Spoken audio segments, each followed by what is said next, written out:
خوش آمدید استقبال کرتے ناظرین آپ کا کشمیر عظمیٰ کے آج دن بھر کے اس اردو خبرنامے میں ہوں آپ کا میزبان شبیر وانی۔ شمارے کا آغاز کانگریس کے بیان سے۔ کانگریس صدر طارق حمید کارا نے آج دعویٰ کیا ہے کہ مرکز جموں کشمیر کا مکمل ریاستی درجہ بحال کرنے کے لیے تیار نہیں۔ بی جے پی حکومت جموں کشمیر کے کچھ اہم محکموں کو اپنے کنٹرول میں رکھنا چاہتی ہے۔ کانگریس مکمل ریاستی درجے کے مطالبے پر قائم ہے۔ کانگریس کا موقف ہے کہ دفعہ 370 کو یک طرفہ اور غیر جمہوری طور پر ختم کیا گیا، تاہم سپریم کورٹ کے فیصلے کے بعد صرف ریاست کا مطالبہ ہی کیا جا سکتا ہے۔ لیفٹیننٹ گورنر منوج سنہا نے آج SKICC سری نگر میں ورلڈ کرافٹ کونسل اجلاس سے خطاب کیا۔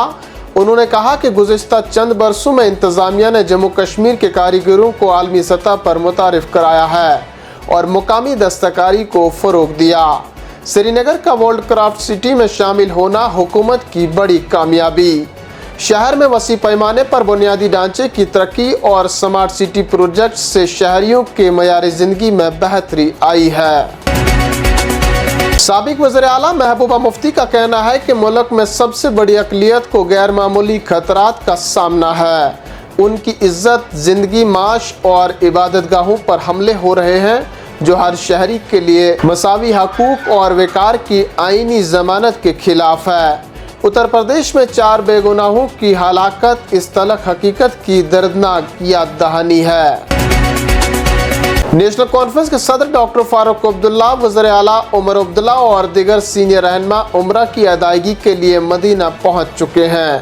پارٹی ترجمان تنویر صادق نے تصویر اور ویڈیو سوشل میڈیا پر شیئر کی، جن میں وزیر اعلیٰ کے مشیر ناصر اسلم وانی، سینئر رہنما اور MLA جاوید ڈار، تنویر صادق اور مشتاق گورو بھی مدینہ میں موجود تھے۔ جموں کشمیر میں 1950 کے بعد پہلی بار یوم آئین منایا گیا۔ جموں کشمیر بھر میں سرکاری شعبوں، سیاسی جماعتوں، نجی اداروں اور تنظیموں نے تقریبات کا انعقاد کیا اور آئین کی پیروی کا حلف لیا۔ ادھر حکومت نے بھی یوم آئین پر شاندار تقریبات کے لیے ہدایت جاری کی تھی۔ ونگام شپین میں بینک فراڈ کا معاملہ سامنے آیا ہے، جس میں بند کھاتوں سے لاکھوں روپے چوری ہونے کا انکشاف ہوا ہے۔ پولیس نے اس سلسلے میں کیس درج کر کے تحقیقات شروع کر دی ہے۔ ادھر مقامی لوگوں نے ملزمان کی فوری گرفتاری کا مطالبہ کیا۔ ابتدائی تحقیقات کے مطابق کچھ مرحومین کے بند پڑے بینک کھاتوں میں سے لاکھوں روپے غیر قانونی طور پر نکال لیے گئے ہیں۔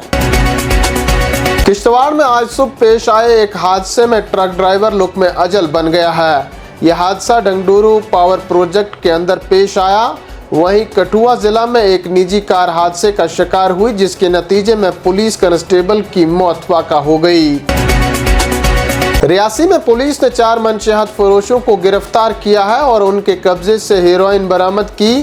پولیس نے ناکہ چیکنگ کے دوران ایک نجی کار بھی ضبط کی ہے۔ ادھر سری نگر میں پولیس نے 2 بدنام زمانہ منشیات فروشوں کو سلاخوں کے پیچھے دھکیل دیا، جن کے قبضے سے براؤن شوگر برآمد ہوئی ہے۔ چلتے چلتے شمارے میں جانیے موسم کا حال۔ خشک موسم کے بیچ محکمہ موسمیات نے وادی میں 30 نومبر سے 2 دسمبر تک 3 دنوں کے لیے خراب موسم کی پیش گوئی کی ہے، جس دوران وادی میں برف باری متوقع ہے۔ محکمہ کے ترجمان نے بتایا کہ وادی میں 29 نومبر تک موسم مجموعی طور پر خشک رہنے کا امکان ہے۔ 30 نومبر کی شام کو وادی کے پہاڑی علاقوں میں ہلکی برف باری جبکہ میدانی علاقوں میں بارشیں ہو سکتی ہیں۔ 1 اور 2 دسمبر کو بھی پہاڑی علاقوں میں ہلکی برف باری جبکہ میدانی علاقوں میں ہلکی بارشیں ہو سکتی ہیں۔